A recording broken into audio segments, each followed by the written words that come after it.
We've got a T-Rex announcement, and we're not quite sure whether it's a big announcement or a small announcement. To be honest, that is kind of up to you.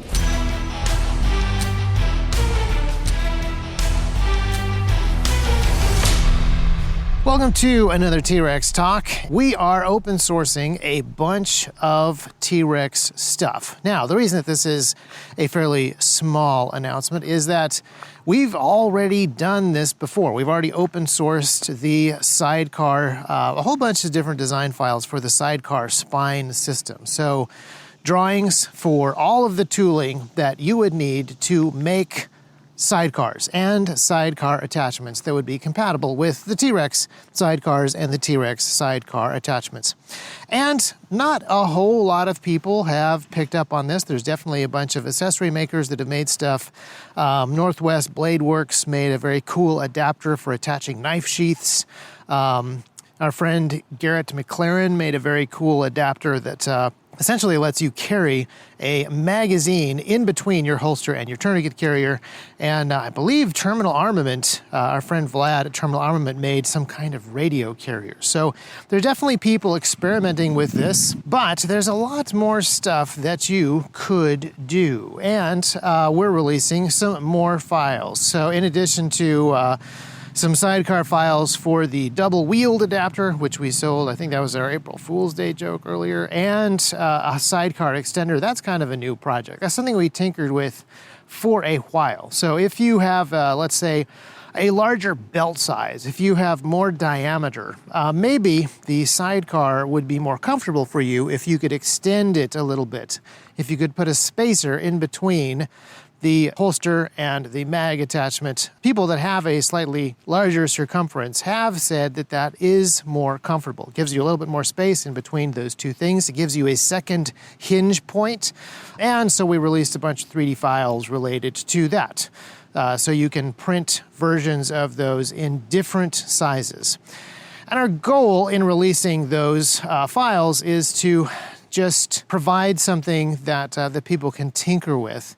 But our hope is that it actually is an encouragement to two groups of people. First of all, individual users to download the files, look at them, think about how they would get them made. We also included some links to the 3D printers that we are using, the filaments and resins that we are using, and shout out to MK Machining. So if you don't want to print this yourself, you can send it away to MK Machining and they can print it out of nylon 12 or nylon 11, something that is really super durable and basically on par with injection molded plastic at this point. So that individual who would like to have a dual-wheeled adapter or a sidecar extender or maybe an angled wing can really easily send those files off and get those made by somebody else. But hopefully that starts the ball rolling in your mind, like these are things that I could get made. I could take digital files and physically turn them into actual, tangible, useful tools and products and parts and pieces.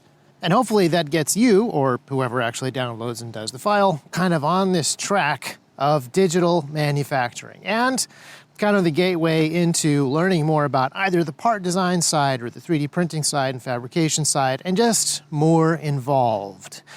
But then the second group of people that we would hope that this encourages are people who are already manufacturers, people who may already have companies making and selling stuff. And now that they have the files and the blueprints and the drawings for various things, they can see how they could expand upon these things. And since it is all open source, there's absolutely no reason why they couldn't make a whole bunch of sidecar compatible stuff. Oh, and I forgot to mention, we're also going to be open sourcing some nylon products. The first one that we are open sourcing is the ChemLight holder, which is a really super simple product. That one is going to be more for that first group of individuals, the single individual do-it-yourselfer, somebody who wants to learn a little bit about sewing and repairing kit and might want to make a ChemLight holder, because those are great for batteries, those are great for cable management, those are great for a whole bunch of different things. And maybe you want to make your own because you would like to just change the design just slightly. It's sort of a weird thing to open source because if you know anything about sewing, you probably don't need a pattern to make it.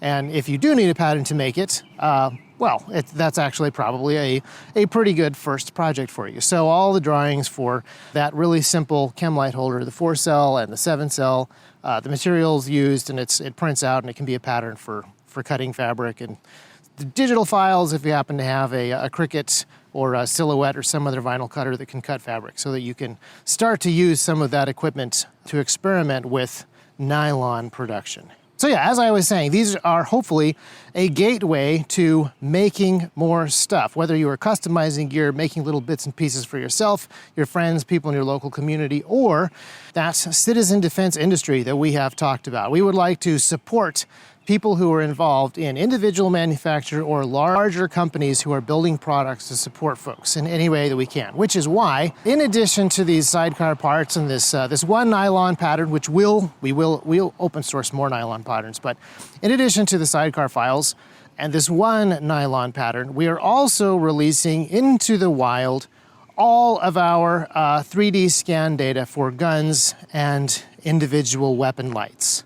One of the most useful pieces of equipment that we have owned as holster makers, technically we still own it, so I'm not sure why I phrased it that way, is the Einscan SP Structured Light 3D Scanner. It's extremely accurate once it is calibrated, and it's very easy to use once you work around the sort of buggy software.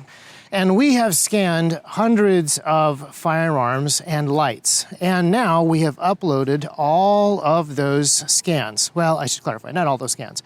All of those scans that are good quality and make sense. There's a whole bunch of little weird scans that I found as I was going through the archives where we scanned a part of a gun to solve a specific problem we were having with a holster. Those scans I did not worry about. But good, clean scans of firearms and good, clean scans of lights, we are releasing in the 3D scan library, which at the time of this recording is up on GrabCAD. And it's possible that we will have to release that library in a couple of other places if we get kicked off of GrabCAD. It's several gigabytes of data, and as I said, it's dozens and dozens of files for most of the different manufacturers, and you can look through those, and I think it's pretty well organized. So hopefully that is useful, and I am not entirely sure who it will be useful for. Obviously, it will be useful for holster manufacturers who would like to have the point cloud data of different types of firearms so that they can build their vacuum forming molds around those, just like we have done. And it'll probably be useful for, say, graphic artists and guys working on movies and video games where they are building models of guns, and rather than using photo reference, they will actually be able to see scans of actual firearms, get the proportions dialed in just right. And some of the data is detailed enough you can actually see engravings and things, and that would help them line up textures and stuff like that. So there's a bunch of different ways that this data might be used by a bunch of different kinds of people. But some of you may be asking yourself, why are we releasing all of this data? It represents an awful lot of work. We've been scanning guns for about 5 years. This is the data that has driven our holster development for those 5 years. This is the source material that has allowed us to improve quality and improve fit and retention on all of our holsters moving forward. So why are we releasing this data into the wild so that everybody else in the industry, all of our competitors, will have access to it, without doing all of the work that we did to gather this data together in the first place? And that is a good question to ask, because it does represent a huge amount of labor. And it's also a good question to ask if you're familiar with the open source community. Communists and socialists kind of make up a big part of that community and have written most of the talking points for why open source is good. Open source is better than proprietary data because, this socialist belief is that people shouldn't actually own property, and people shouldn't actually own intellectual property, and people maybe shouldn't even own the works of their own hands. So given that the open source community is kind of riddled with all of these socialistic presuppositions, you might ask, why are we jumping into the open source arena with some of our flagship products and some of our most useful data? As an American conservative, I'm a free market conservative, and as a Christian, I think that there are some very significant biblical reasons to be a free market conservative when you study these biblical principles. And I think that there is actually a really valuable understanding of free market economics that does support open source stuff.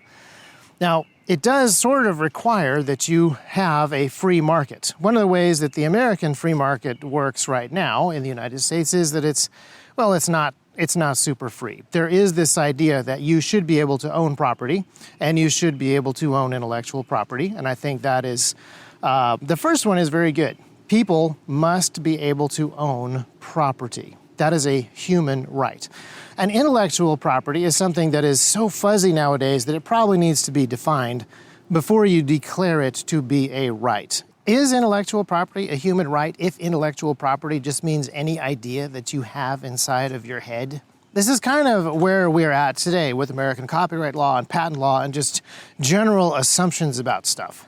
And so we have a kind of a non-free market where the United States government has an awful lot of protectionism around various types of intellectual property and private property inside of the United States. There are companies who exist solely to fight over intellectual property and to license intellectual property.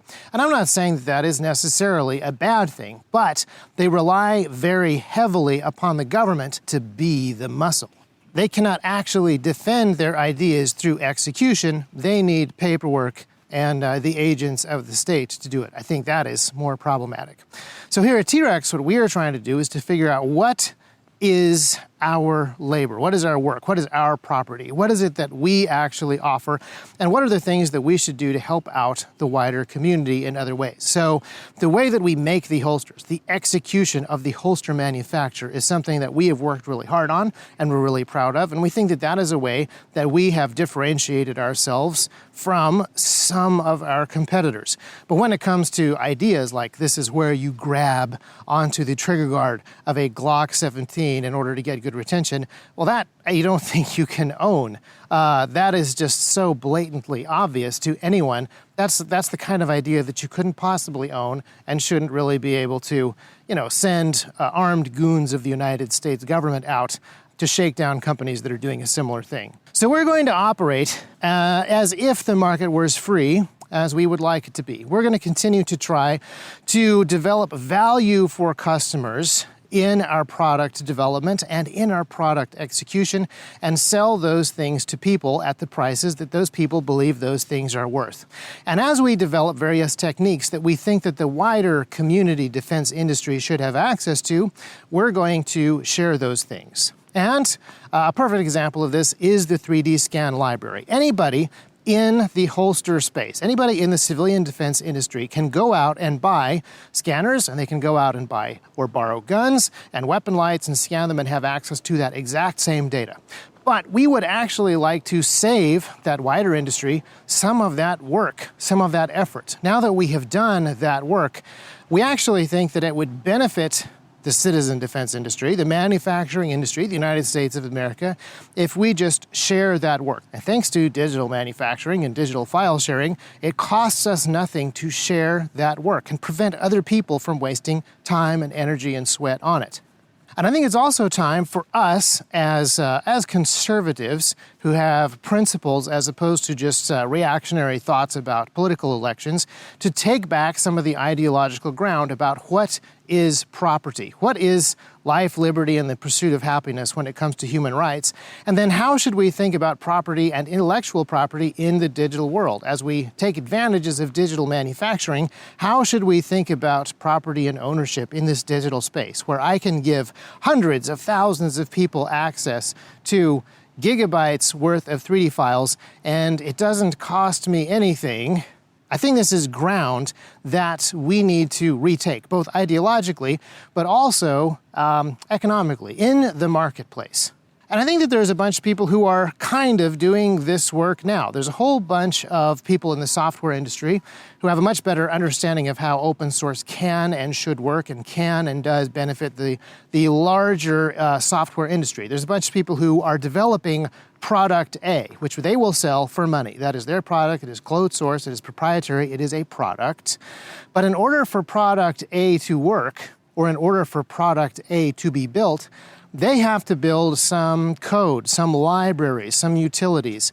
And they decide that they're going to make those libraries and utilities free for all other software developers to use. That way, they're not wasting time doing basic, simple work that has now already been done. Rather than reinvent the wheel, they can use these libraries and they can use these utilities and they can go out and they can develop product B. And whether or not product A and product B are in direct competition kind of doesn't matter. You see both companies benefit from the fact that work isn't being done over and over and over and over again for no purpose and no reason and not much output. We believe that the better thing for the entire economy is not just that everybody do activity, and that activity just sort of theoretically generates the universal basic income that the government decides that everybody needs for a specific standard of living whatever. We believe that what really matters is results, and that whether we were trying to benefit, say, the manufacturing space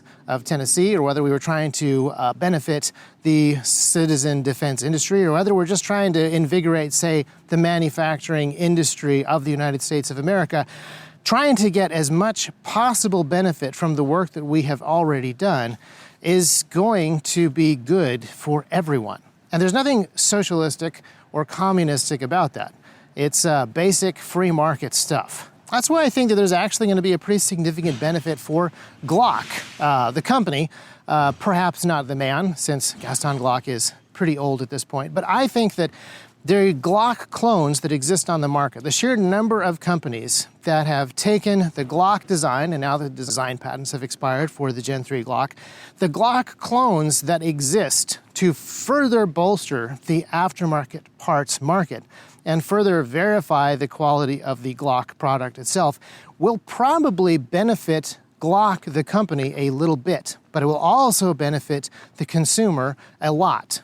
And that is what I see happening when companies inside of a specific space see themselves as friendly competition rather as this very dog-eat-dog cutthroat competition. Yes, it's true, there's a limited amount of dollars that are available for any particular market sector to go and get, but they can expand that market sector and they can work more efficiently if they share certain resources. And again, I think this should be a free market principle, not a socialistic, communistic one.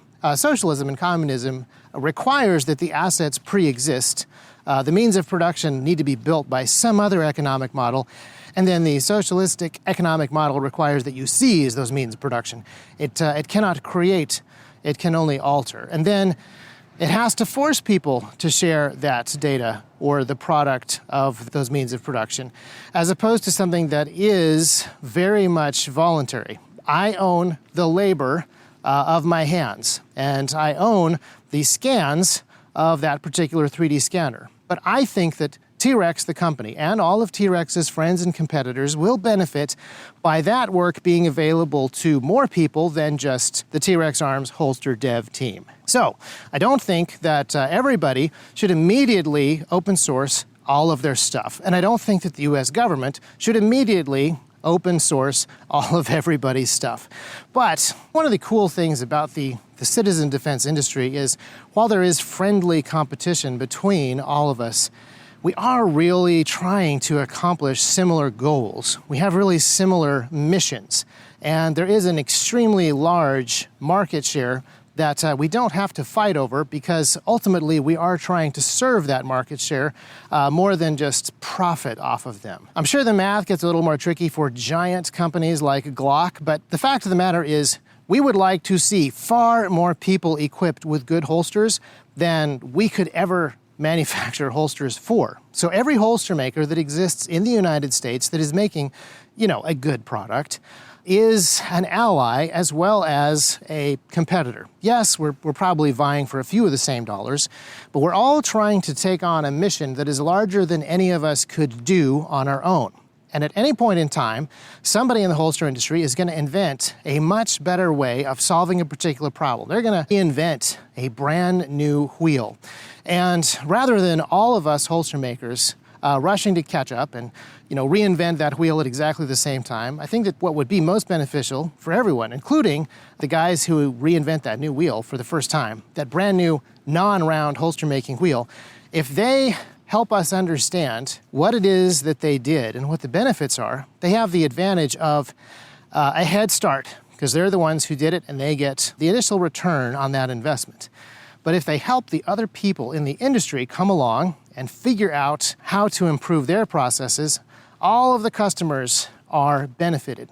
And Company A, the first ones to come up with the new non-round wheel, benefits by having their process, their invention, their innovation validated and verified by the rest of the industry that rushes to catch up. That's one of the things that happened with Glock. They got a massive head start on some new manufacturing technologies in the 1980s. And all of the gun companies that were slower to adopt those missed out on the investment of investing, in those manufacturing technologies earlier.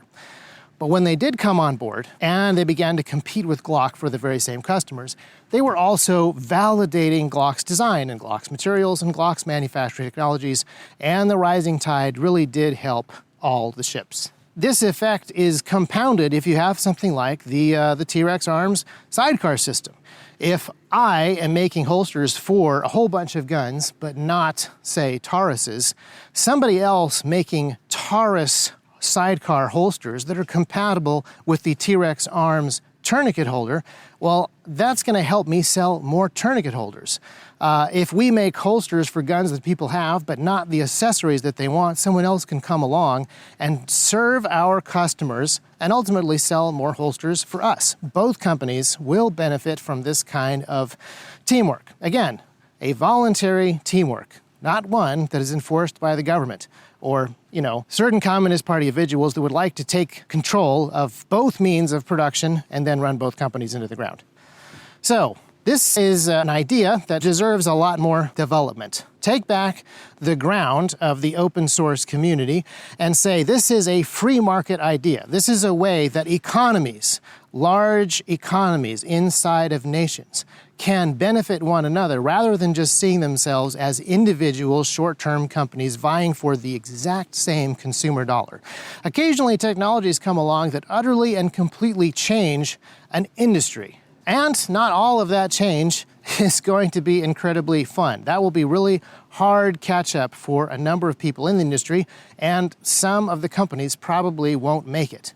But if the industry is actually able to grow as a result, that's actually going to be more beneficial for the people working in the industry once that stuff shakes out. And again, this presupposes that there is a free market where a large government entity doesn't come in to try to stop innovation from happening too fast or make sure that the pain of being slow to market and slow to innovate isn't felt equally and equitably across everybody, as opposed to letting those penalties fall on the people that, actually deserve them.